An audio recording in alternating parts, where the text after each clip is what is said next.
今年4月、オーストラリアのシドニーで開かれた展覧会「イート」食べる。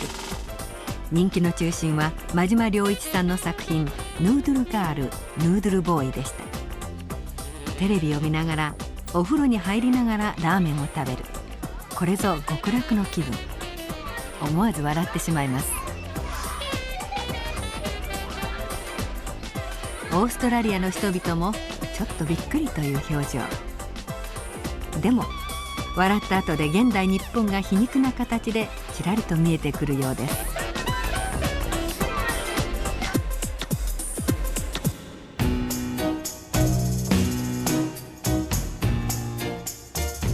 がらりと変わって、こちらは朱のりのお箸に日本伝統の味を忍ばせる早乙女弁当。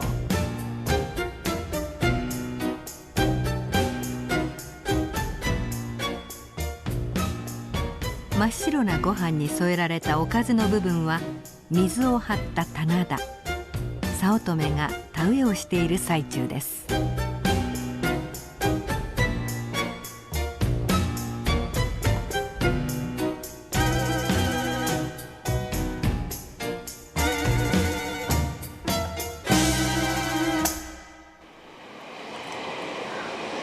東京都大田区北峰町。この建物の2階が真島良一さんのスタジオです。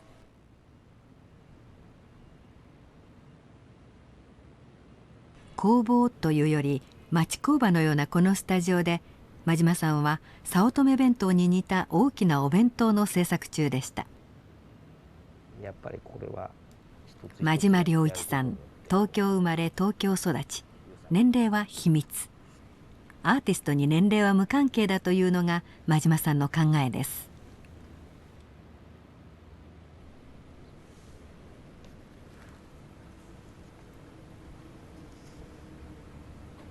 お弁当の中の棚田に稲を植える真島さん。生け花に使う針金に緑と白で彩色した小さな苗。材料、作り方、道具、すべて自分で工夫していきます。1974年、昭和49年からスペインとアメリカに留学し、伝統的な絵画やデッサンからインターメディアアートまで幅広く美術を学びました。昭和56年に帰国。以来、意表をつくユニークな作品を次々に発表しています。真島さんはこの15年間、食というテーマにこだわり続けています。真島さんご自身の興味が食ってところにあるようですけども、これどうしてなんですか？人間の欲っていうのは食欲と、それから性欲と、それから睡眠欲と、3つに分けられるって言いますよね。フロイドが言ったんだと思うんですけど、その中でね、その性欲っていう、例えば愛だ、恋愛だ、それからその中に含まれる物語、性にまつわるもの、例えば小説でも映画でもミュージカルでもね、それからダンスでも、もうほとんどがそうですよね。そしてまた睡眠欲っていうのは、例えば時間ということを考えた場合、美術の分野ではタイムピースっていうんですけど、時間を追ってる記録とか、そういうものもすごくたくさんあるんですよ。が夢、はい、そういうものも結構あるんですよね。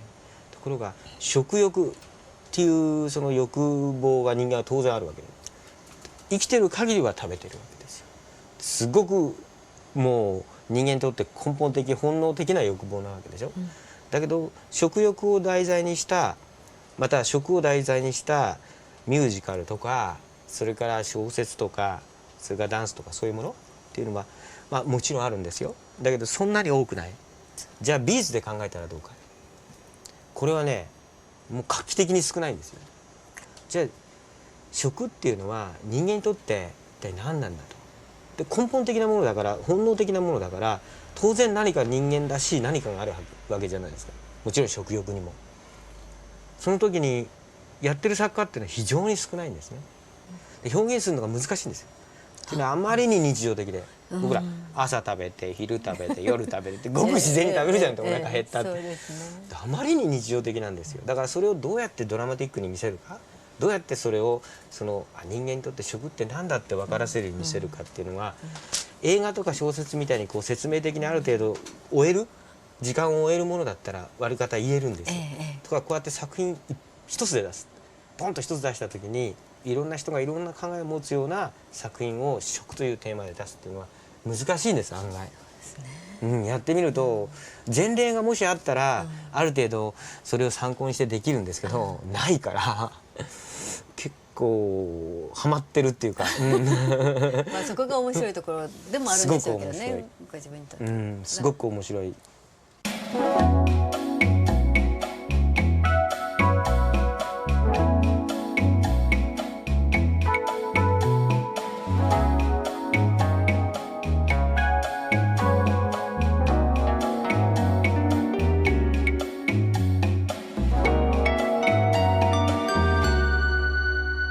僕ちょっとアメリカにいたんですけど、それ日本帰ってきてまずその非常に感じたのは、日本は箱の国だっていうか、放送と箱の文化だなとすごく思ったんですよ。放送紙だってすごいし、箱もすごいし、そしてそのうちにだんだんお弁当っていうその箱っていうのもすごいなって思ったんですよ。文化だなって。でまたちょうどファーストフードのお弁当っていうのが出てき始めた頃なんですよ。ファーストフードのお弁当っていうのはチェーン店みたいになって、どこでもほとんど同じような調理の仕方をして、同じような鮭弁当、海苔弁当っていうのがこう出てくるわけでしょ。ちょっと不安だったんですよ。つまりそこにはなんかその僕らが昔馴染んだお母さんの味とかそういうものってないわけじゃない。独特なちょっとうちのお母さんがしょっ辛いとかあるじゃないですか。卵焼きがちょっとなんか必ずしらす干しが入ってるとかあるじゃないですか。そういうのがまあ消え失せちゃうって言ったらおかしいんだけど、ないわけですよね。一般的な味にしてるから誰でもという、誰でも合う。でも誰でも合うって怖いことだなと思う。それでたった一つのお弁当っていうのは、これは僕ら美術家じゃないとできないぞって思ったんだよね。でだんだん食っていうことに対して、まして白いご飯なんかに対しては非常にポップで、日本的だな。で日本の何か心がその中にあるなっていうのをすごく感じ始めてきた。でそこからだんだん食に対してこう、食っていうのは人間にとって何なんだとか考え始めてきて、でも作る時は楽しくね、おかしくのかす鋭くとそんなふうに考えて、それで食の方行ったんですよ。マジマート。去年11月、東京渋谷区神宮前、看板に誘われて入ってみると、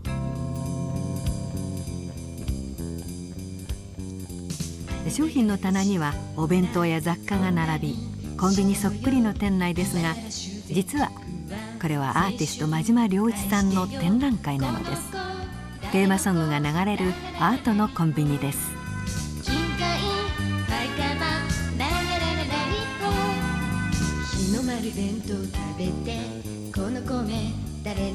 誰でも気楽に入れるコンビニ。それに比べてアートのギャラリーは入りにくい。コンビニの形を借りることで、ギャラリーが人々の共有空間になってほしいと真島さんは言います。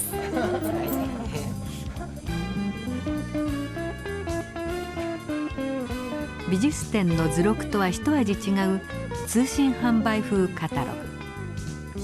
あなたの顔のダミーを作りますという注文のページに遊び心を誘われ、私も注文してみました。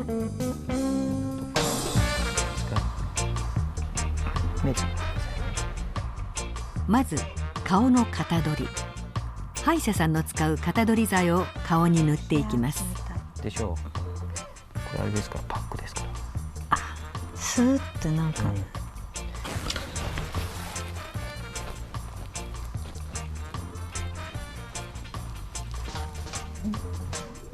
およそ 5,6 分、ゴム状に固まったら剥がします。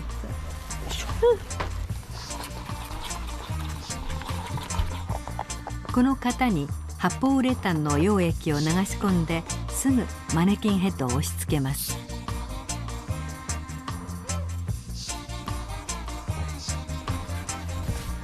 似てますよ。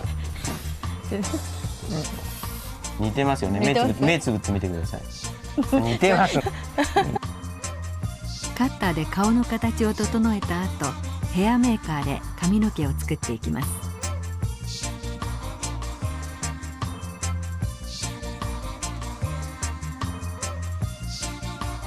お化粧、まあ色白で目はパッチリにしていただいて、本当に若くしていただいてありがとうございます。こんなんですかね、私って。そうですね、横の方がやっぱり似てるかもしれない。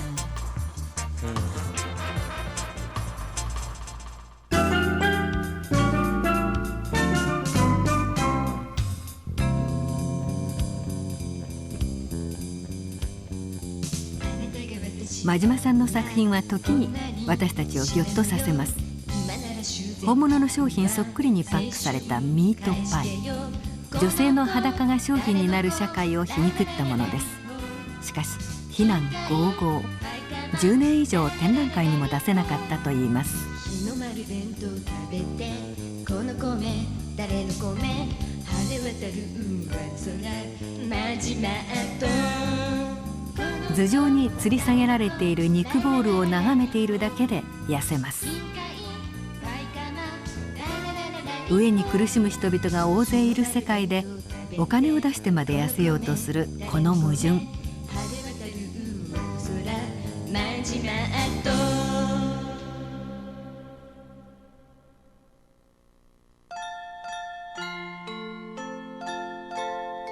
真島さんの代表作「まんま」。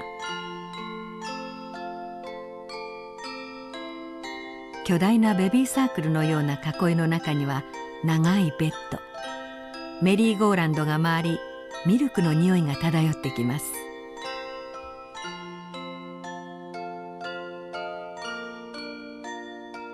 これはね、ちょっとやっぱりシリアスなところがあるんですよね。4メーターの長さのベッド、長いベッドですよね、入ってて、顔が赤ちゃんで足が老人になってるんですよ。食べ始めて生きて食べなくなったら死ぬっていうのが4メートルのベッドに含まれてるんです。でメリーゴーランドがちょうど僕ら一番いい時代、なんか元気はつらつの時代にメリーゴーランドがぐるぐる回ってるっていう、そういう発想なんですよね。でこの檻自体が、その人間っていうのは、僕はある意味言ったら人間家畜なんか呼んじゃってるんですけど、これ割り方ちゃんとした言葉らしいんですけど、実際本当にこうやってフィードされて食べさせられて育ってって、本当に僕らは大きな囲いの中に保護されてるっていうか、そういうそのニュアンスで作ってるんですね。その人間っていうのは食べ始めて生きて食べ終わって死ぬんですよ。食べなきゃ死んじゃうんです。それほど食べるっていうことは大切なんですね。でさっき言った性欲っていうのはある意味言ったら非常に獲得形質で、ある時期になってわっと起きてきて、ずっと自分の人生の一番このメリーゴーランドの鳴ってる時でしょうかね。その間がやっぱりその性欲というか性に対するものがすごく強い時ですよね。もちろん食欲もあるし、全部それは関連してると思うんです。食欲があって性欲があって睡眠欲があって、どっちにしろその3つがうまく噛み合ってて、すごくバランスが取れて、非常に快適な生活、すごく人間らしい生活を送れる。だからふわーっと一生が終わってる、それも大きなカゴの中に入って、そんな感じですよね、この作品僕が作った時のニュアンスは。なんかやっぱりだから真島さんの作品見ると、あ、そうか、私たちって今こういうところに生きてるのねってことに気づかされるっていう、そういう作品なんですね。だと嬉しいけどだととても嬉しい。だから僕らが作るものはこれがこうだっていう規定じゃなくて、例えば子供さんが見てどういうふうに感じるか、その年齢層だとか教養だとか、それからその人の生活環境によって違って見えなきゃまたまずいんですよ。なるほどね。面白くないわけですよね。見てる人がね、考えてくれればいい問題もたくさんあるんですよ。だからこれ見て高校生同士がこの周り集まって「おうおうおう山田お前これだよ、お前これだろ」っていう、それっていいなと思うんですよ、聞いてて。なるほどね。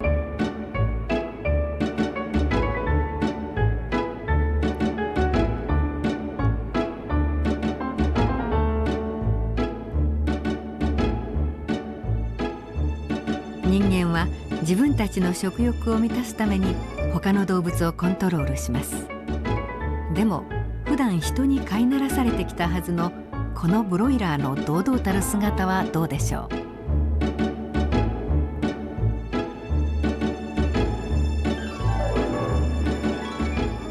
どまることを知らない人間の食欲の凄さ、人間は王者というおごりへの馬島流のメッセージでしょうか。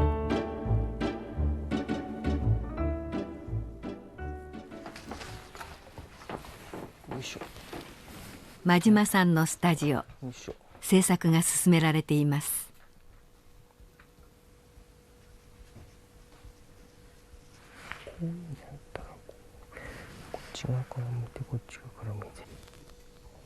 お弁当の中の棚田では1,000本を超える苗の田植えが終わり、働く人々が配置されるところです。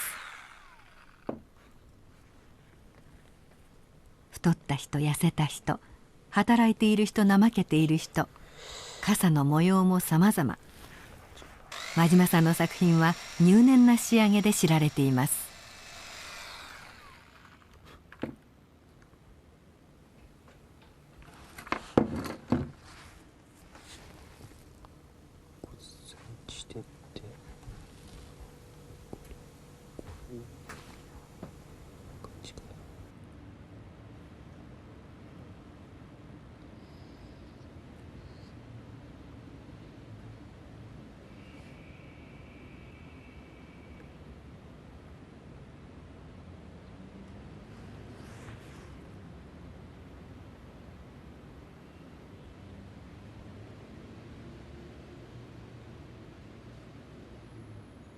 お百姓さんってこういう昔こういう風景ってたくさんあったと思う。ありましたよね。すっごい大変だったですよね。段々畑で。で同じ人たちが、同じ家族がいくつか持ってるわけでしょ。ずっと回ってやってるわけだから、本当に一個一個植えてたから本当大変だったなっていうのはもう分かりますね、これ作ってると。お百姓さんのこう気持ちを追体験するために。そう。でやっぱりそうやって作っていくと、見る側っていうのはああっていうのがやっぱりこう出てくると思うんですよ。だその水田家族によって大体家族によって違うじゃないですか、体格も。大きな家族のうちは大きな子が多いじゃないですか。それも割り方考えて、そことは苗が高いとか。ここの人はなんか孤独で狭い田んぼですね。狭い田んぼで貧乏な感じするじゃないですか。ちょっとこの人かわいそうな感じ、後ろ姿が。そうもうたすきしてね、一生懸命こうやってもう。しかし何といっても圧巻はこれですね。あ、米。これ本当のお米粒みたいじゃないですか。そう。これどうしたんですか。それ米ですよ、米。お米？米、笹錦。本当に笹錦って書いてある。ちょっとね、もうだいぶ使っちゃってね、少ししかないんですけど。お米が残り少ないってなんか心細いですね。こういう感じで。あら綺麗。綺麗ですね。本当のお米みたいですね。やっぱり米っていうのは少しずつ食べるわけじゃないです。これ一挙に食べられないわけじゃないです。同じように少しずつスプーンなんかに取ってこう貼っていくんですけど。大変結構で、これタイトルは何という作品なんですか。これはね、前に作った早乙女弁当の2世なんですけど、まだタイトルとしてはちょっと決めかねてるところがあって、これが一つこの収穫物として、シャリ伝としてこう一つポンとシャリ伝というかシャリの塊というかね、シャリ伝という感じでね、でこの人たちがバッと作ったと。で箸をバッと刺して、これだけできたよ、大切にしろよって感じでね。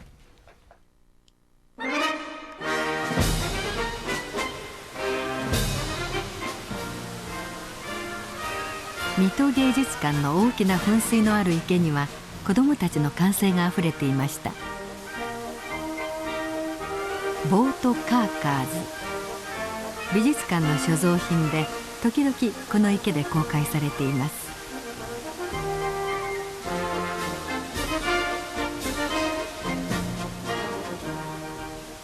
マニキュアをしたおしゃれなカラス。ラメが入った羽は日差しを受けてキラキラ輝きます。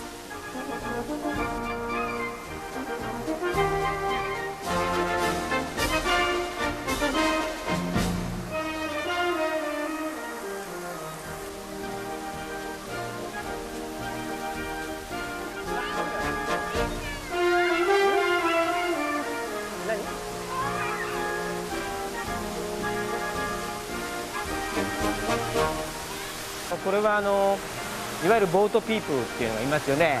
でもう本当に荒波に飲まれてようやくとこう、生活のためにいろんな国へ行くわけですけれども、ある国によっちゃ本当に他の国に密航してまで渡って働きたい、そういう人たちがいるわけですよね。それをちょっとカラスになぞらえて、カラスがこうやって滝に打たれて、こう必死にこう生きている、その姿とこう、ある意味で言ったら深刻な問題もあるかもしれないんですけど、そんなことはね分かってもらわなくても別にいいんですけれども、この水面に浮いてこうわーっとこういろいろ動いていって、それでまたスピンしたりなんかして、動く楽しさと、それからカラスっていう今一番人間と共存している鳥っていうのを一緒に交えて、なんかけなげに生きてるっていう感じがするでしょ。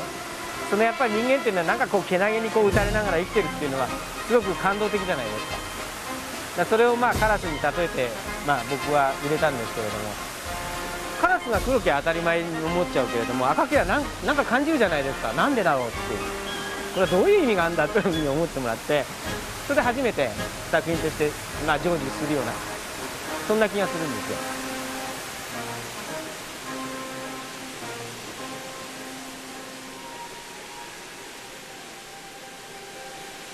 ユーモアのおかげにさまざまな現代が見え隠れする真島良一さんの作品。笑ったりドキリとしたり、でもやはり楽しい世界です。